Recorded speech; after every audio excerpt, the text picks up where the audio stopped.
Vivemos uma onda de ataques ao movimento pentecostal e a fé de muitos tem se esfriado. É chegada a hora de clamarmos por um avivamento para nosso tempo. A promessa é para vós e vossos filhos. Uma campanha nacional pela busca do batismo com o Espírito Santo e dos dons espirituais. Acesse campanhaapromessa.com.br. Uma realização CGADB e CPAD.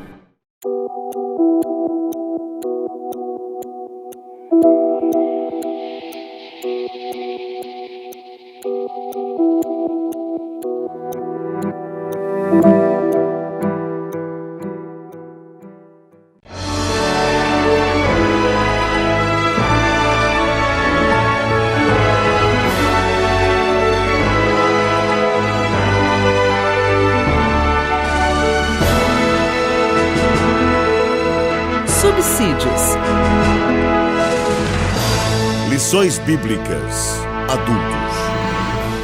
Lição 13. Voltados os olhos para a bendita esperança. A paz do Senhor para todos, sejam todos bem-vindos mais uma vez, professores e professoras. E agora estamos finalizando o primeiro trimestre de 2021. Essa é a lição número 13, que tem por título Voltados os olhos para a bendita esperança. Traduzindo, a vinda de Jesus, que é o tema, um dos temas pentecostais, desde o princípio, desde os pioneiros do pentecostalismo moderno, que eles já esperavam, já anunciavam a vinda de Jesus. E, na verdade, o derramamento do Espírito Santo, na época de Jesus, o judaísmo da época de Jesus, já associava o derramamento do Espírito Santo com a vinda do Messias, com a vinda de Cristo.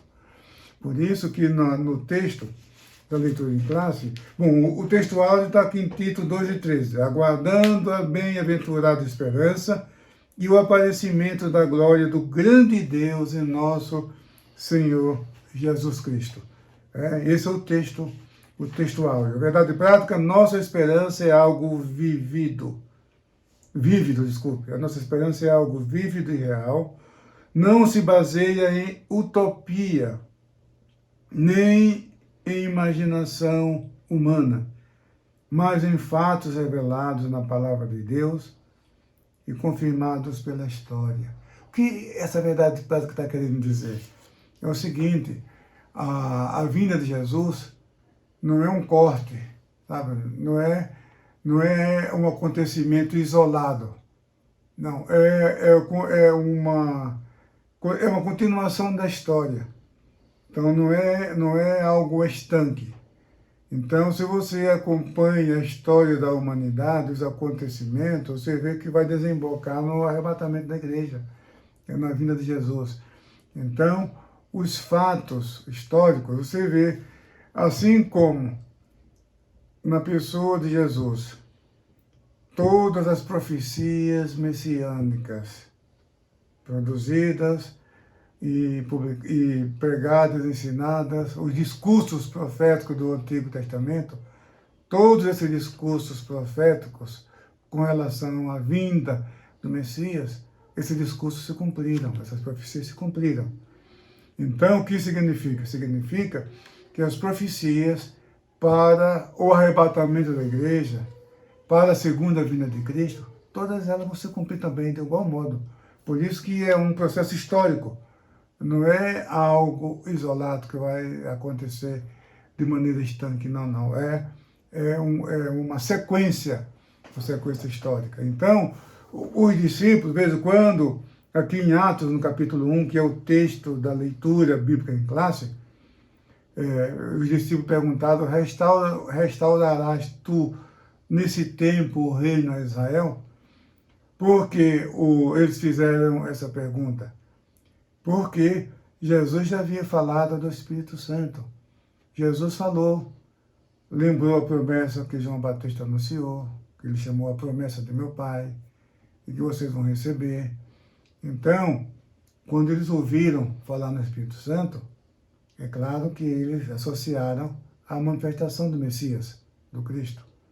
Então, era uma pergunta que fazia sentido, sim, entendeu? Aí eles perguntaram: restaurarás tu nesse tempo o reino de Israel? É claro que o que Jesus mostrou, que a preocupação dele não devia ser com o reino de Israel apenas, mas é com a humanidade, a salvação da humanidade. Mas aí ele falou do derramamento do Espírito Santo, do poder de Deus, para capacitar os discípulos e a igreja e os crentes para o serviço. Então, o batismo no Espírito Santo, aí nós vamos voltar, estamos na última lição, vamos recapitular aquilo que nós falamos lá no início do trimestre. Batismo no Espírito Santo, ser batizado no Espírito Santo, não é uma iniciação à fé cristã. Porque quem é batizado no Espírito Santo, porque já é crente, já tem o Espírito Santo. E ter o Espírito Santo não é a mesma coisa que ser batizado no Espírito Santo. Então, o batismo no Espírito Santo, ser batizado no Espírito Santo, é uma capacitação, uma unção especial para o serviço. É uma capacitação do Espírito Santo na vida do crente para o serviço. Então, por isso que ele falou: vocês receberão o Espírito Santo que há de vir sobre vós, e vocês serão minhas testemunhas, olha aí, tanto em Jerusalém, como em toda a Judéia, Samaria e até os confins da terra. Então, o que acontece? Com esse revestimento de poder, o Espírito Santo estava capacitando os discípulos para a obra, para o serviço. Então, hoje nós recebemos o batismo no Espírito Santo, somos batizados no Espírito Santo, é uma capacitação do Espírito para a obra de Deus, para testemunhar de Jesus, para anunciar o Evangelho. Muito bem. Agora, esse revestimento de poder, porque Lucas trata desse assunto, tanto no Evangelho de Lucas como em Atos, ele usa uma metáfora para se referir ao batismo no Espírito Santo. Ele fala de descida do Espírito Santo, desceu o Espírito Santo, fala, veio sobre eles o Espírito Santo, caiu sobre eles o Espírito Santo. Então, todas essas expressões são metáforas. O que é uma metáfora? É o uso de uma palavra num significado que não é o seu próprio, para uma comparação. Então, esses termos que Lucas usa para chamar a atenção, para se referir àquilo que é conhecido hoje como batismo no Espírito Santo, que esse termo aparece 7 vezes no Novo Testamento, ligado ao verbo, não substantivo. Ser batizado no Espírito Santo, batizado no Espírito Santo, e assim por diante, 4 vezes nos Evangelhos, 2 vezes em Atos e 1 vez em 1 Coríntios 12 e 13. Muito bem. Então, a vinda de Jesus, ela está ligada. Então, a lição número 13, você vê que a teologia pentecostal é outro ponto que é muito importante que todos os professores de escola dominical, todos os líderes saibam, que a teologia pentecostal, preste atenção no que eu vou falar, a teologia pentecostal não é um apêndice pneumatológico da teologia reformada. Você entendeu? Vou repetir. A teologia pentecostal, mais especificamente a teologia assembleiana, a nossa teologia, a teologia das Assembleias de Deus, não é uma teologia, não é um apêndice pneumatológico da teologia da Reforma Protestante. Não, nós temos a nossa própria teologia, teologia pentecostal assembleiana. Então, Daniel Berg, ele iniciou seu ministério usando essa expressão: Jesus salva, cura, batiza no Espírito Santo e breve voltará. Então, você vê que não é um ponto isolado, está dentro de um contexto teológico. E essa expressão já era usada mesmo antes da Rua Azusa.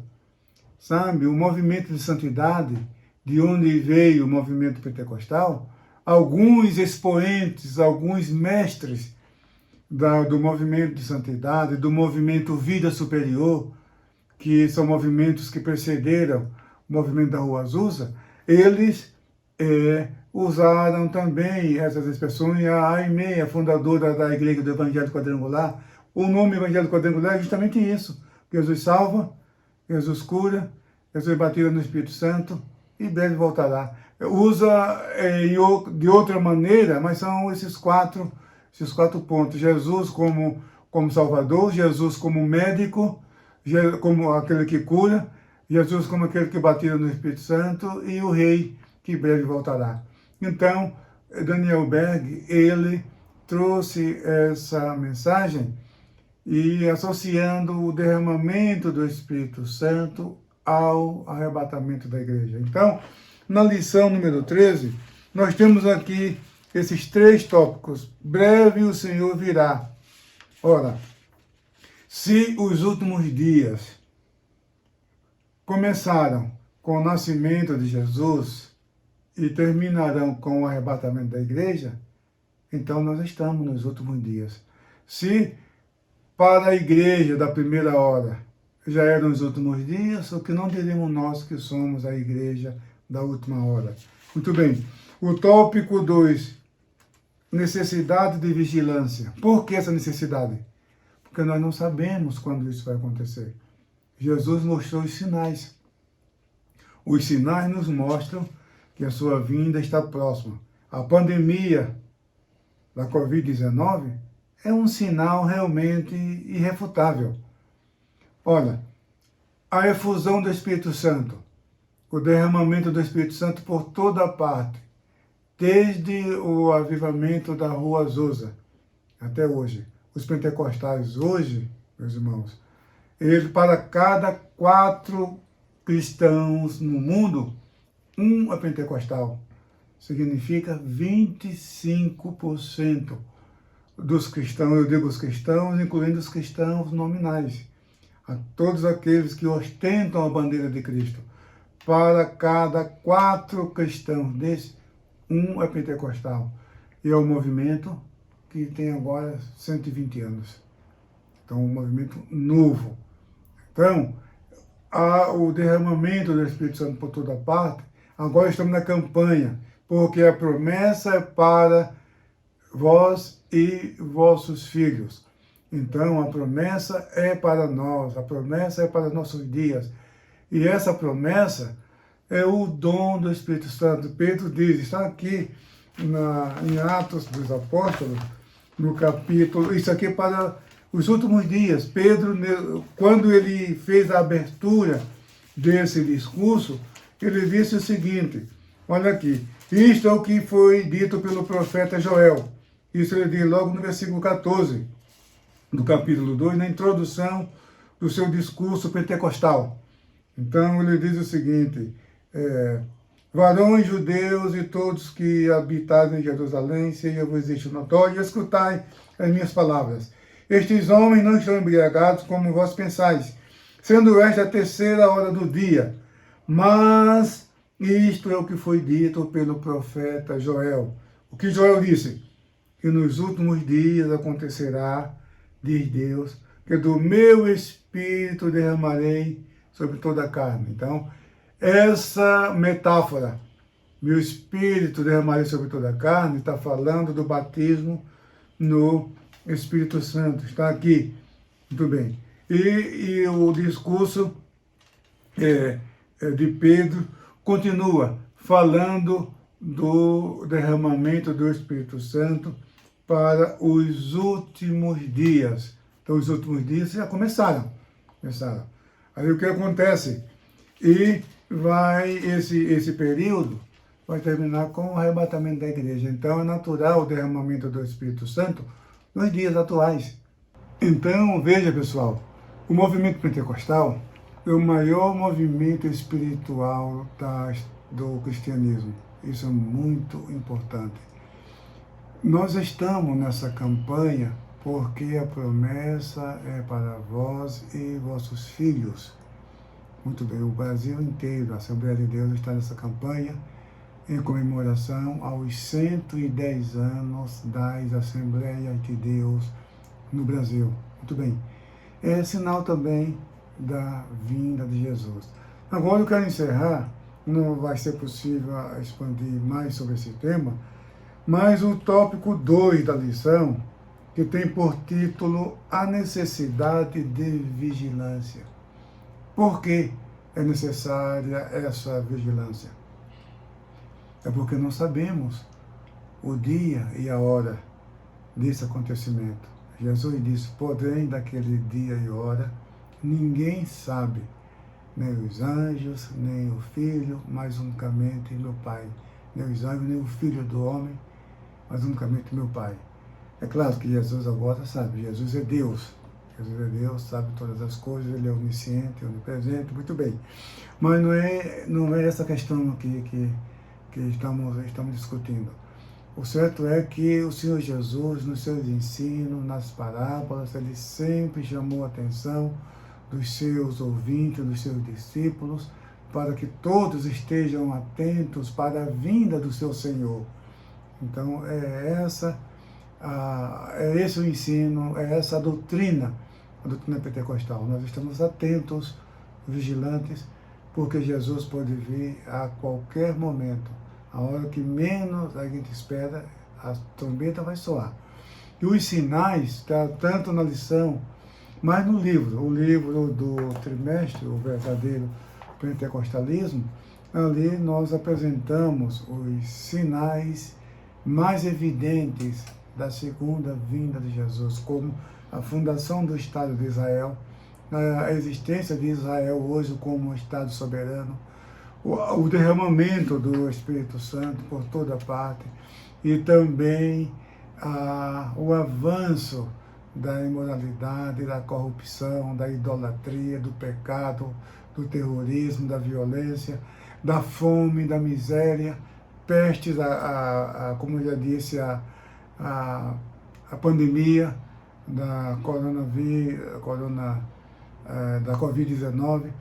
Tudo isso são os sinais da segunda vinda de Cristo. Então, podemos dizer, como disse João lá em Apocalipse, ora vem, Senhor Jesus, porque nós estamos aguardando Jesus agora. E assim nós encerramos a lição número 13, voltados os olhos para a bendita esperança, isto é, estarmos focados na vinda de Cristo, focados no arrebatamento da igreja. Portanto, meu querido irmão, minha querida irmã, que Deus te abençoe ricamente, em nome de Jesus. Foi muito bom estarmos juntos nesse primeiro trimestre de 2021. Amém.